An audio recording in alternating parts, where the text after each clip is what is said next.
choosing to watch the video. I am so excited to be bringing you episode 1 of series 2 of Perch Masters.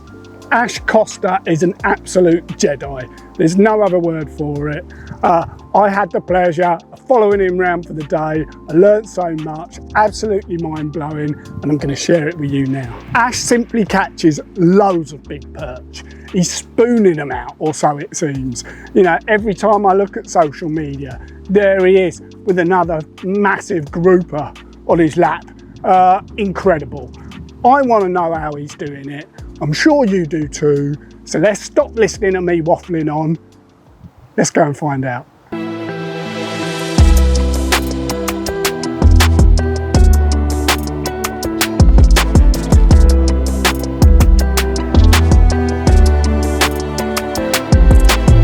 So we're on the Fens. Yep. On a drain, fairly typical drain, aren't we? Yeah. We've hit a few sections. Yeah. Unsurprisingly, you're moving around quite a lot. Yeah. Trying to find them. Because I think you've got two things happening at the minute. You've got the one, it's basically a transitional month, so the fish are on the move. A lot of like rivers and that, you'll find bends in the river, you'll find the slacks, things like that. The problem is with the drains is you don't have that. When you're fishing for a fish that loves structure and there's very little structure, then what do you look for? And that's when what do you do? That's where if you can find the bait fish, we've seen a few fish topping further to the left we go. I think possibly the better the chance. So finding the bait fish is absolutely crucial. Really, so what effectively happens is if you can find a shoal of roach or skimmers or something like that, that becomes a feature in itself. Of course it does. Yeah. We were saying you're moving the lures fairly quick through the water. Yeah. And that means you can cover a lot more ground, can't you? Yeah, because all you really, I'm not looking to bag up on this on a bladed jig. All I want is that one hit, and then once I get that one hit from the stamp of fish that we're after, that's when I can think, right, okay, do those fish want it? Do they want it quick? Do they want a reaction bait? Do they want crankbaits? Then you stay in that spot for a bit and try a few things. If on this next cast I caught a 2 pound fish, right, which is a decent fish, but I hopefully will, we want something bigger than that. It's very rare those fish are going to be on their own. So that's when I would probably give it maybe an extra 20 minutes to half hour. Yeah. I would start off again on the quicker techniques, just because you can either rule it out if they don't want it like that, or you're going to catch fish on it. So you can do that very quickly with baits like crankbaits, spinners, spoons as well. Is there still quite a lot of crap on the bottom as well? Like if I was to put a crankbait on now and really and get it to the bottom quickly, the treble hooks, both of them, will be fouled up with crap. So you're making a point of keeping it off the deck a bit. I would catch more in here on crankbaits than I would on a bladed jig if the bottom was clean. If the bottom was clean, then it would be a no-brainer. It would be crankbaits. But because there is so much weed and debris on the bottom, there's a lot, isn't there, at the moment? Yeah, it's like if I want to be fishing effectively 100% of the time, not 50% of the time. So if I'm making a cast to the far bank and before I've even hit the middle, that lure's not fishing properly, then I'm not fishing effectively, because I'm only fishing for a fraction of the time that my lure's in the water. That's where a bladed jig, as soon, it is a bait that I think people look at it and like, it's a little bit too obvious, it's a bit too blatant. As soon as you catch a big fish on it, your confidence skyrockets in it. And that's all you need, is one big fish on a lure, or so, a technique. Yeah. And then your confidence, you've got confidence in it, it works. Yeah. And that's one of the, like I say, the main parts of lure fishing is having confidence in what you're throwing. 100%. When it's still like this, it can be difficult to get a crankbait that fishes just the right depth effectively, because I will fish my crankbaits quickly. I think if you're not going to fish them fast, deflecting off the bottom, deflecting off of structure and things like that, then I just think there's better options out there. You should be fishing with something else. Yeah, exactly. Like I say, there's a lot of there's perch.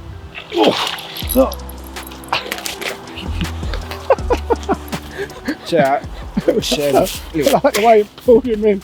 I think I'd have slid a net under him, but I like your style. I couldn't think where my net was. But he's a little bit bigger. Another fish on the crank, on a chatterbait. Look, slightly bigger. Still a long way off, hopefully, Smashed the it right target. by our feet, that one, didn't it? Yeah, he did. He weren't bothered. Half a second later and the lure would have been out the water, wouldn't it? Yeah, it's when that happens and it's a double figure pike. That's when it's. Don't matter how many times that happens, that still makes me jump. When Followed it right in.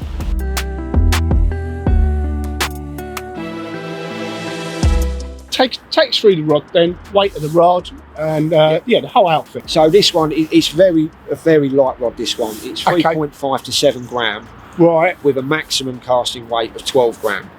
But yeah, this one is an extra fast, Yeah. which will be great for everything from Ned rigging. I'll use it for jigs. You were saying ideally you only like to take one rod out. You're like me. Yeah, if I can only take loads. one rod out with me, it would be something like this. Even though I do a lot of crankbait fishing and top water fishing, it's not ideal for those. Yeah. But it can do it. And what braid have you got on it? Obviously one, about 1,000 size reel, is it? Yeah, So, that's 0.6. So I think that was about £14 breaking strain. Yeah. And then you've got a leader and a light trace on as well, which yeah, you've got to have a trace when you're using these sort of baits. Yeah, I know it's a bit of a controversial subject, trace. I mean, because at the end of the day, any lure you throw has got a chance of hooking a pike, whether it be the tiniest bait. I've had big £20 pike on 4 centimetre paddle tails. But any lures I use that's got treble hooks, I'll use a trace, and for bladed jigs or chatterbaits or any reaction bait because you will catch a lot of pike on these chatterbaits, or like I say bladed jigs, that you will catch a lot of pike on them. But it could be also the difference between catching an 8-ounce perch and a 4-pounder, because I think one thing that we tend to sort of almost gets forgotten about, we're fishing for we all want the 45 plus centimetre fish, the big 3s, the 4s, and hope the 5s. So a bait like that is going to give you more chance of picking out those bigger fish. What about that trace then? So you make them up yourself, do you? You buy them? To be honest, is it quite fine? That is very because I think fine. sometimes people think they've got to put a trace on, and then they go and buy a big dirty meaty horrible trace that's for bites. I think 4 kilo. Right, so nice fine wire. Yeah, that the thing is as well with these traces, I've been fishing with people that have used certain brands that have let them down. I've used stuff when I used to do a lot of pike fishing that's let me down. That there, I've never had no issues with being bitten off with that. It's 4 kilo, but that's a gunky boomer. That's the 5 gram one. I love that, but because all these drains are shallow, there's no need to go any heavier than that. With these, they will pull through the weed. All chatterbaits are great for fishing weedy venues. So if you like reaction baits, but you are fishing weedy venues, a bladed jig is always going to be better than a crankbait, because that can get stuck in a massive weed bed. I always give it 2 or 3 really sharp pulls, and 9 times out of 10 it'll just pull free, and it'll be fishing straight after again. With a crankbait, it can be a nightmare with the weed. So I always fish as well. That's a Peps, gunky Peps, that trailer, and I always fish them upside down, because that's interesting. You've got the blade that's up here. When you look at them in the water, you want the tail to really match the blade, so the whole thing looks like it's one unit, if that makes sense. I find when you fish like if you're fishing a paddle tail, using them upside down, it just seems to catch the water better, and it just matches the blade a lot better than if I was to rig that up like I would do on a jig head or something like that. Gotcha. So I always fish them upside down, and it's done really well for me in the past. Yeah, obviously gets results. Yeah, and I say with that colour as well matches really well with the actual lure itself. So I think as well with a they are a big obnoxious bait, and I think some people get put off by that. But when you look at them in the water, especially in slightly coloured water, you've got the blade at the front flashing. Yeah. And this skirt, when it's in the water, I think all that looks like is it's like a shimmer. Yeah. And I think it looks like a bait fish, because we'll all fish lures that look really lifelike in the water, but when you look at bait fish in the water, they don't really do a lot. They've not got this big S movement as they're swimming through the water, and I think something like that is coming straight through the water. It shimmers. Yeah.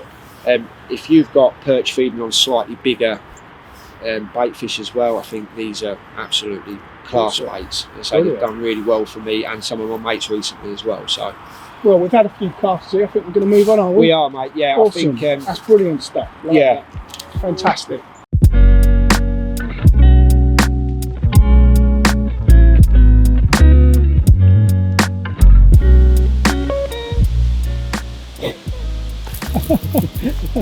It's all right, follow it up. It's often you'll get this. Yeah. Out of the blue, you'll get a whacker just smack it. So you're consistently getting these little ones now, aren't you? Yeah. So we're on fish, and something that I will look for when targeting big perch is these type of fish, because what I think tends to happen is you'll get big groups of these, and the bigger ones do seem to sort of hang around the edge of the shoal. I think picking off the odd fish here and there. So when you're starting to catch small fish, now of the easiest one, the obvious one is to up your size of your bait. But I know the lure that I'm using at the minute, he's caught a lot of big fish, probably more so than any other lure that I've fished so far this season. So I know that this is a big fish lure. Yeah. So what I would probably do is just stick it out for a few minutes. And I'm not even necessarily looking for a big fish to take my lure. I'm looking for a follows. You know, if I hook a small fish, and that small fish in distress will always excite a big perch. So I'm always looking behind the fish that I've hooked to see, well, is anything following it? If so, is it coming? Does it look like it wants to eat it? Is it just, is it curious? So, and that's when I will let the fish tell me, right, do I want to go something loud, obvious fish quick, or do I really want to slow down, drag something maybe along the bottom? It's interesting watching you picking them up on these surface lures. They're all quite near the top, aren't they? Yeah, again, bear in mind the time of year. I think surface lures are only seen as a summer technique, and it's not. It's not. It's not. Especially for the bigger fish. The later in the year it's got, the bigger the fish, or the bigger average size. I mean, today it's not the case, but we tend to, as anglers, we'll get certain times of the year, and it's almost like we've made our minds up. We've made some rules. You let the fish tell you what they want on the day. On the day. I always look at lures in general, and I think this will help a lot of people not reverting back to their old favourites all the time. Lures are just tools, and the techniques are tools as well. That's why like a chatterbait isn't the best technique or the best lure to catch loads and loads of fish on it. But it's the best lure to use in this situation, so it's a tool for the job. Yeah. If I was fishing an area where the bottom was made up of mainly rock, then a deep diving crankbait would be absolutely perfect, because I can get that to deflect off a cover and things like that. So again, you've got another tool for another job. I think if you start looking at your lure selection like that and the techniques, you will then start probably making better decisions on the day of, right, okay, I'm going to fish this venue here. It's really hard bottom. It's got lots of rocks, things like that. So crankbait, perfect for that. That's how I tend to look at lure fishing. It does. It's done me well so far, anyway.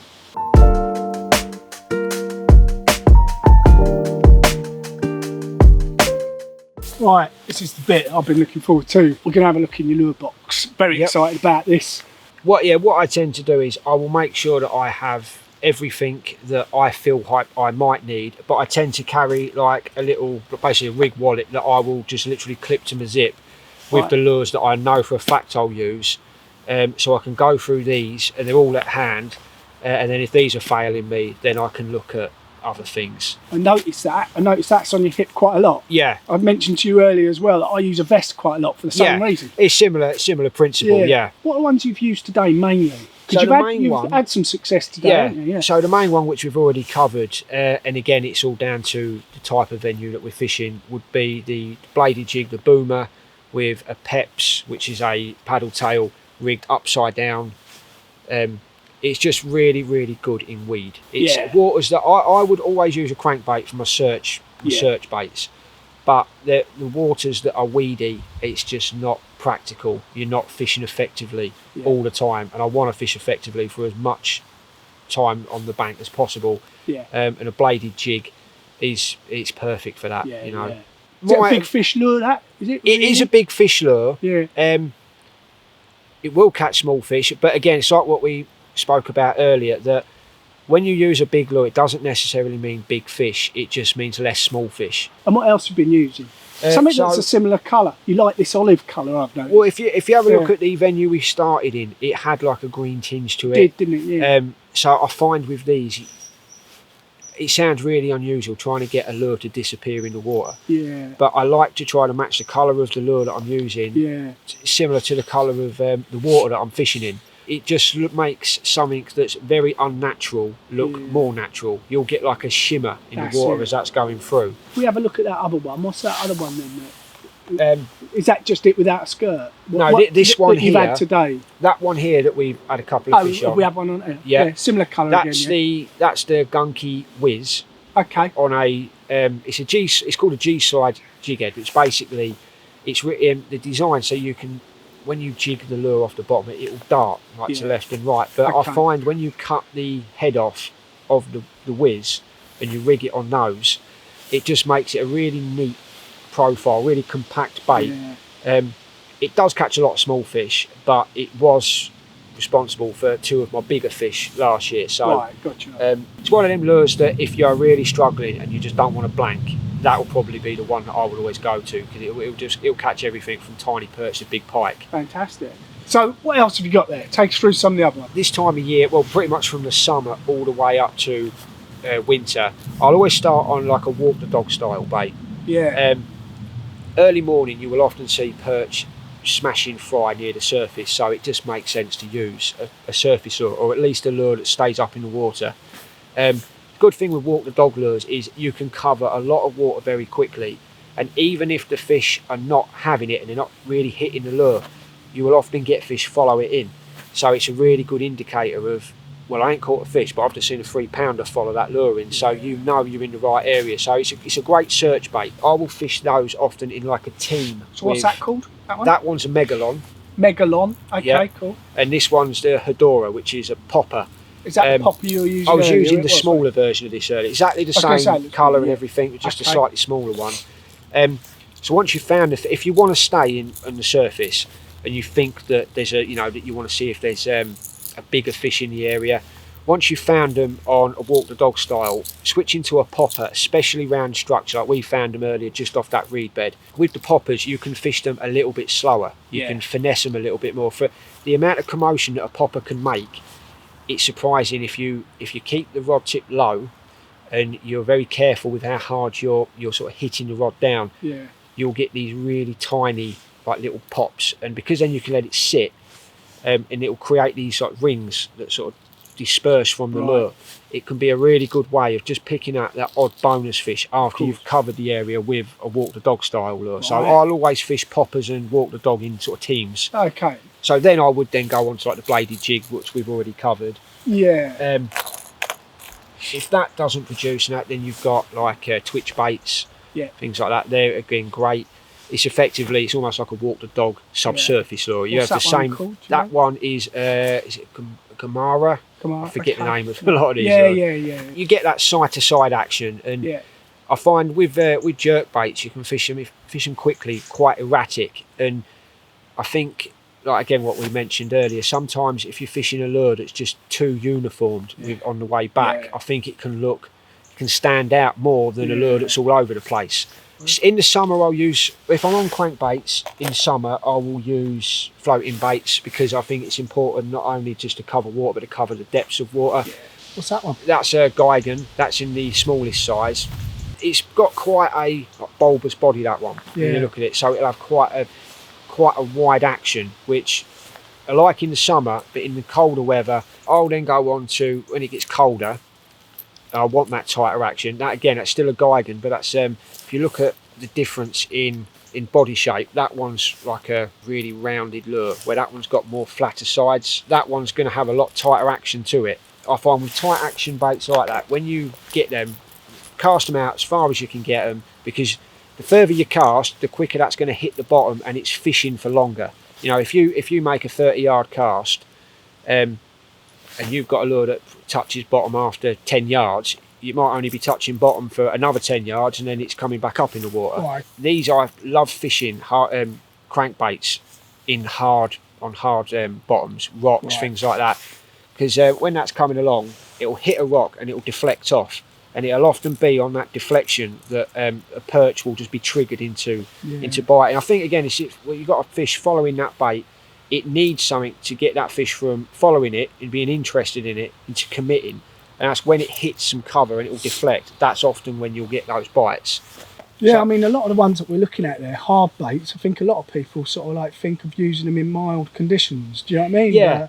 Yeah, But I've been using jerk baits and cranks through the last winter with some success, and you're saying, these aren't necessarily warm water lures. No, I think like we was talking about the progression when you start lure fishing. You're constantly adding things to your arsenal, basically new techniques, new lures, and so on. And I think with perch fishing, you tend to, when you first get into it, most people start on soft plastic paddle tails on a jig head. When you really start getting into it and you start looking elsewhere, you tend to add your Ned rigs, your Cheb rigs, Texas rigs, all these sort of things. If you stick with it, I think that's when you start looking, well, what else is out there? And that's when hard baits will then start coming into not just your summer fishing, but your autumn and winter fishing. They'll play a massive part in catching big fish. And I think as a whole, I do think they're underutilised, especially in the colder weather. I think something I've noticed watching you fish is how often your lures are moving from side to side. Yeah. Not this straight action that you get like with a shad on a jig head. No. A lot of your lures, the movement in them, the roll you get and the veering off, and that just seems to be quite a big thing in your fishing. It is. If you just cast a crankbait, you cast a crankbait out. It's so easy to cast out, just reel it in. Constantly change your speed of your retrieves. Yeah. Short pauses, longer pauses. When you're in an area where you start feeling you're bumping into cover, don't avoid it. Fish for it. If I'm fishing on hard bottom, going away from crankbait fishing, I'm using a Texas rig. Yeah. I will look for the hard cover and I will try to whack my rig into it, because it's that when you're using like a silent bait, like we've said before about using silent cranks, that slight noise that it might when it just ticks off or something, again, it will just trigger a response. Yeah.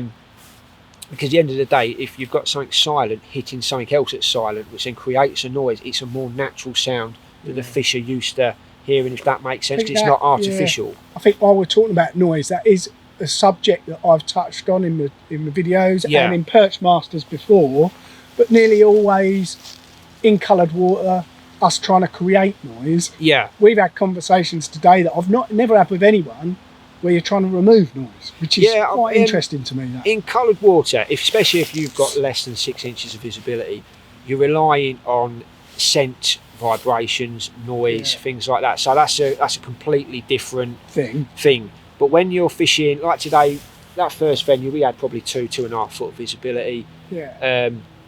A lot of the venues that I fish through periods of the year, they are very clear. I don't want noise. I don't want my lure to look any more blatant than I intend it to look. And when you've got a crankbait, it's a really aggressive bait. When you add noise into that as well, I think it's just too much. Okay. So this is where we spoke about earlier about making your crankbaits silent. Things like that. That's where that can come in. And you mentioned removing split rings. Yeah, take the. So we're not talking about rattling on that's got rattles in. You definitely haven't got a rattle in it. You're actually removing split rings. Yeah, because it gets rid of the noise. I'm trying to think if I've got a bait here that is a silent. I don't think I have. If you take a silent bait and you hold the treble still and shake it, it will sound almost silent. If you then just hold it sort of mid-body like that, let the trebles just hang free and shake it, you think, well, that's got a rattle in it, and it's not. It's the split rings and the trebles making the noise. So just take the split rings out. You can make your split rings out of braid, possibly fluoro. I've not done it out of fluorocarbon myself, so I can't really go into that, but you can certainly make them out of braid. Yeah. So you end up with a bait it's got the action you want, it's the colour you want, it's a lure that you've got loads of confidence in because you've caught hundreds and hundreds of fish on it. but then you're making it silent, so that's just adding another aspect that makes that slightly different to any other crankbaits that are being thrown in that venue that you're currently fishing. So yeah, if you're fishing clear water, especially pressured venues, silent lures I think are aggressive silent lures, if that makes sense. I think really has got definitely given me something to think about there. It's not something I've ever thought about. I definitely will be going away and having a think about that. What's that called? That's a Rockstar, that one. Right, gotcha. Really, really good looking bait, that one. Real fat body to it, isn't it? And on some of the venues around here, that's perfect. Nice because, colour, that. I like that colour. When you compare though the tail, like the wrist of the tail compared to that one, the whiz, even on the bigger versions of the same bait, that's a lot thicker. So what you're going to need with that is a heavier weight to get the tail to go on the drop. So if you're fishing shallow, weedy water, you can more or less eliminate that lure because you need too much weight to get it to work effectively. And you can rig it, it has got a slot in the back that you can fish it on Texas rigs and things like that, so you could go down that road. But if you want to fish an exposed hook, something with a really, really thin wrist to the tail that takes very, very little weight to get that tail kicking. What sort of weight jiggers have been using today? It's not a lot of flow, is there? No, that one's a 1.5. So pretty light.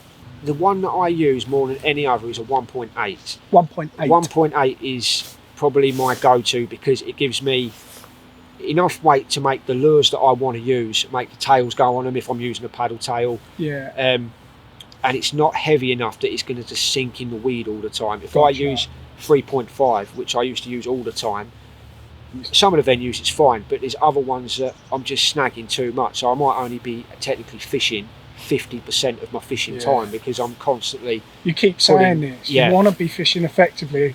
One last question then, if you had to choose one lure to save your life, which one are you going to choose? If all I had to do was go out and get a bite, it would be the Whiz.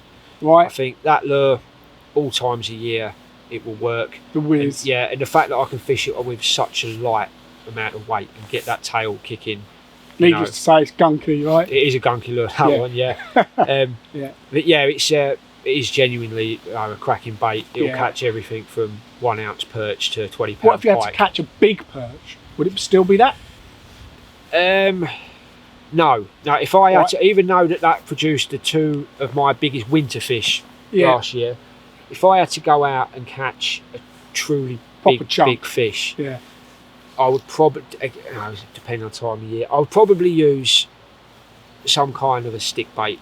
A skip worm or something like that, because it's just something that stick baits have produced so many big fish over the years. It's been the one constant in my fishing, where a lot of my fishing. You fish them quite slow, do you? It's like I will fish them very slow. Do you think big fish can be quite lazy? Some people have sort of said that they think they're a bit lazy, and that's why big slow lures can work. I think I would compare big perch with big pike. I think in the winter, when those ones get really big, really fat, I think that's why you can throw everything out, and you're like, there's just nothing here, and then you'll chuck a Ned rig or you'll check a Texas rig, and you're inching it back, and then you'll just get that thud, and you're like, where was that a minute ago? Because it's just you've got one of the big fat lazy girls. Yeah, exactly. And I think stick baits. A stick bait is it's a bait that you can take on any venue, any water, and it will work. I know actually you do really well on your creature baits and that on certain venues. Round here I've tried that and it's just not as effective. Stick bait will outfish. Round here will outfish a creature bait, I think, every day of the week. But that's just my opinion. It's what I've got confidence in. And have you got a favourite stick bait that you use that you're allowed to say, or not really? You've got to leave it there. I have had some big fish on the skip worm. I haven't actually got any of them on me. Well, don't worry, I'll find them somewhere. We'll flash them up or something. The skip worm, they do a colour that's like a lobwormy sort of colour, like a dark brownish thing. And you can fish that in so many different ways. One way that I was fishing around here to get away from the issue of the bottom weed is, rather than using your jig head or your Ned head, whatever, as the connection piece between your main line and the lure, I was using like little screw locks, and then putting a nail weight in the bottom of it, and then putting the hook further up. So as it was, the weight was digging into the weed, because your hook was it was like a hybrid. Nico, it was like a hybrid between a Ned and an Eco rig. So I used the screw lock to connect to the bait with a nail weight at the bottom of it. Yeah. And then off the screw lock, I had like a short hook length with a small hook that would then just sit in the tail of the bait. Right. So that way I was keeping the hook out of the weed, and because my connection point was like a quarter of the way up the lure, but the weight was at the bottom, you was getting more of like a Ned rig presentation than an eco rig. Yeah. And that worked really well as well, and that was on a skip worm. I did pretty well with that. Excellent. Well, thanks for taking us through all the lures. I'll make a point of putting a link in the description to all the different lures, where you can get them. Yep. Obviously they work, you do very well on them, you catch a lot of big perch, and yeah, thanks for taking us through them. No problem, mate. No worries.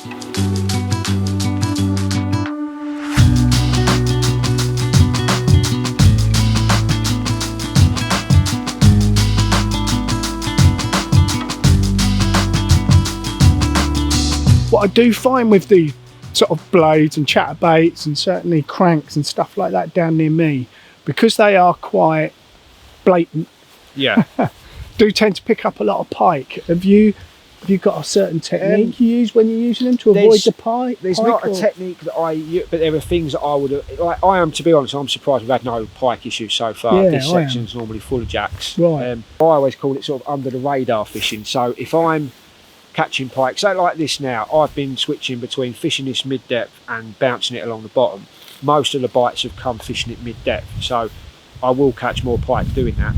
But then just by slowing down, you're even using exactly the same lure and just bouncing it along the bottom, I will probably end up attracting less pike. Yeah. Certainly when people say to me, how do I go about avoiding pike, I will say, just slow things down a little bit, try and be a little bit less blatant. Don't cast parallel to the bank. I find that they like to sit up against the edges of the bank. That is one of the issues that a lot of the... but then the perch like it there as well. I think sometimes you are actually better off catching the pike and then they're out of the way. You know, they'll go on the bottom and they'll sulk. So accept that you're going to... I was going to say, with some of the techniques that you're using here, like you're saying, I'm surprised that you haven't picked up more. I'm sure on my waters I'd have caught some jacks by now. Whereas you've caught nearly all perch, haven't you? Yeah. In fact, you have caught all perch, haven't you? Yeah, I've got to be honest. I would like to say that was by design. I thought we was going to get some pike down here. So I'm quite happy that we haven't so far. Yeah, absolutely. We'll get a £20 on this cast now. There we go, mate. Got one. Only a little one, mate. Hopefully they'll get a lot bigger than that. Took the chatterbait. He did, mate. So much for only catching big fish. Yeah, I know, but... So, I mean, he really wanted that as well. So yeah, it's absolutely nailed it. Yeah. So that's a positive sign, right? It is. I mean, he's not going to be on his own. The question is there any, ideally we want something £3 bigger than that. Yeah. The one thing I have noticed as well, though, further up, there has been fish topping. So it could be we're sort of on the edge of it all. So as we sort of move further up the venue as the day goes on, hopefully we will drop onto some of those bigger fish. Yeah, brilliant.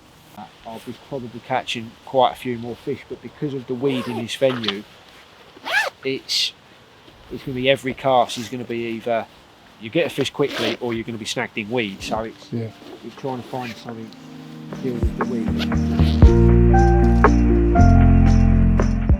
A lot of people hate the sun, don't they? Like with a perching, does it bother you? I think it's obviously it's not the best conditions, but I try whether it's low and it's clear, whether it's in flood, sunny, like blowing a gale, because I have to go when I can rather than when I want. I try to pay less attention to the weather and even the air pressure, all these things that are really important, because if I go on a day where the conditions are not the greatest, I don't want to be mentally defeated before I even get there. So I try not to pay too much attention to that side of things, even though it's very important. If you have got the ability to go when you want, if you can look at the weather forecast and think, right, that day is going to be perfect, around work and family time and all that, it's not always possible. So it is important. When it's overcast, is by far better than a sunny day. The sun's getting quite bright now, isn't it?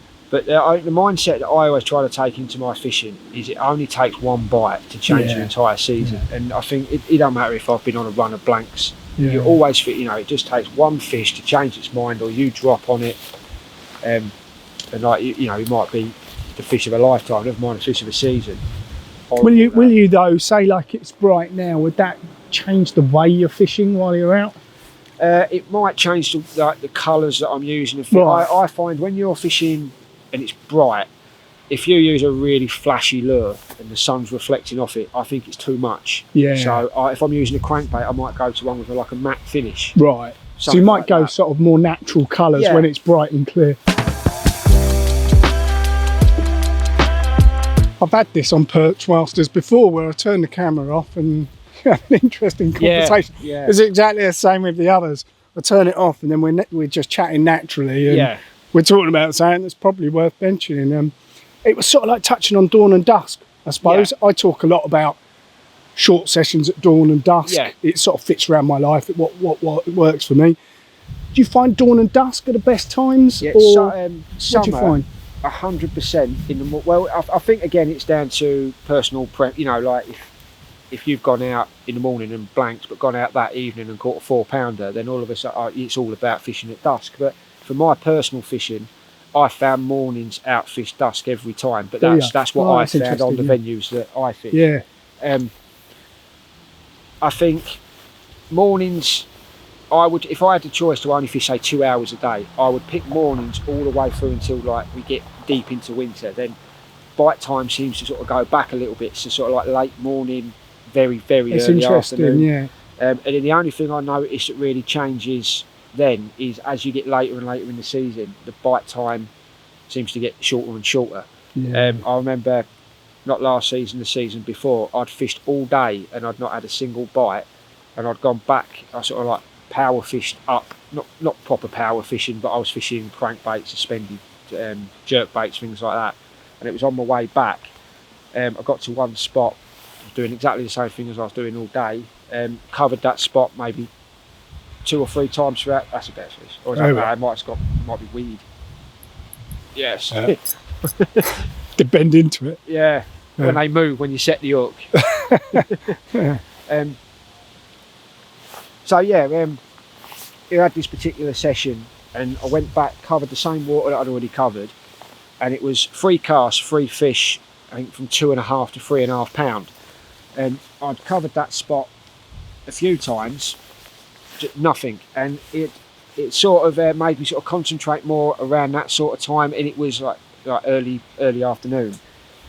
Following week I'd gone out at a similar time, and again I couldn't get a bite until that time, and it was like bang bang, couple of fish, good fish, then nothing again afterwards. So I do think the later in the season you go, it does appear like the feeding window gets shorter and shorter. Venue specific sometimes, these feeding spells. You just got to get to know your stretch or whatever. Exactly. We don't have like the luxury on most of these drains of having like marinas and like real obvious fish holding areas. So if you are fishing marinas and things like that, those fish that are going to be sat underneath those boats, you might have a better chance of catching them sort of out of like what you would class as a feeding spell, because if they're sat on the edge there and they're not feeding, I think a lot of bites that we get are not necessarily a feeding response but an aggressive response. So if you're throwing let's say a small shad out or something like that, and you're inching it along the bottom and you're not getting a bite, it might be worth throwing a crankbait or a suspended jerk bait or something to try to wind that fish up and like basically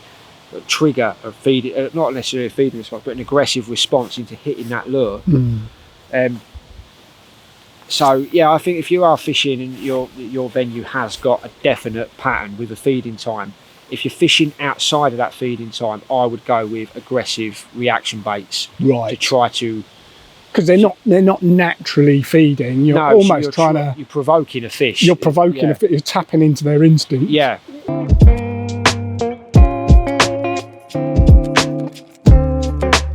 Ash, so one bit of advice you would give everyone, one bit of advice to catch big perch, what would it be? I would say get off the beaten track and basically just create your own path. Don't follow others. Just do your thing. read everything, use everything, you know, and just make your own mind up. You can listen to advice, but at the end of the day, you've got to do what you enjoy. So make your own path in it, would be my advice. Fantastic, good stuff. And also, last question, why perch fishing? What is it that you like lure fishing? I do you think like it so much? the lure fishing and the perch sort of go hand in hand, like I mentioned earlier. There's that progression in it where I know no matter how long I do it, I'm still not going to crack it. I love the idea of doing something that you can constantly improve, but you'll never reach the end goal. You know what I mean? Absolutely. You know, I just think the lure fishing side of it for perch, where you can have a fish completely inactive, ignoring baits, you could do 2 or 3 changes and then bang, you've got that fish. You know, it's very, to me, I just think it's the ultimate. Yeah, it's nothing like that fishing. hit, that thump. No, that's it. Yeah. When you do get that big fish and you feel that thump all the way down like the butt of the rod, and you, like that's a big fish. You know, straight away. A bit like earlier, but it come off. Yeah. How would you sum up today so far? I mean, we've still got a bit longer, haven't we? It's been hard, but I would describe it. This is a typical day. Fairly standard. This is covering plenty of water for little reward. Yeah. But then you'll just drop that one more peg and it's bang. You know, and like I was saying to you earlier, it just takes one bite and it'll change your whole season. So, you know, just no matter how hard it is and how long you've been blanking for, just keep remembering, just one bite is all it takes. You know. And with that in mind, I'm going to let you carry on fishing. Yep. All right, mate. Only takes one bite. Yeah.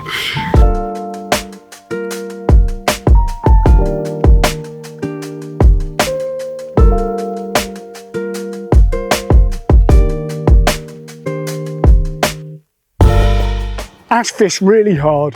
He fished right into dusk, but that big one didn't come along for him. But you know, that is specimen perch fishing. I think it's important to get that across. You know, that's the gig. That's what we signed up for. Having said that, it had only been a day or two when this came through. So here we go, Nick. An absolute belter of a perch, this one. Unfortunately, didn't manage to get him on top water, but did get him on a crankbait, fished at really high speed. Got a lot of follows from really small perch, so I feel quite lucky that this one managed to find it before they did. So we'll pop him back, cracking fish. So definitely getting bigger now, Nick, proper fish now. Completely different to what we was doing earlier on with the top water and the more aggressive reaction baits. Slow inert baits definitely seems to be the trick now. It's getting later on in the day, cracking fish this one.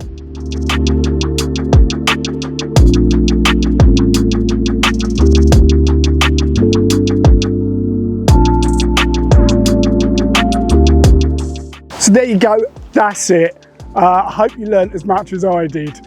A couple of takeaways I had was how Ash sight fishes for perch. You know, like he's using surface lures quite a lot, fishing near the surface to try and get fish to follow.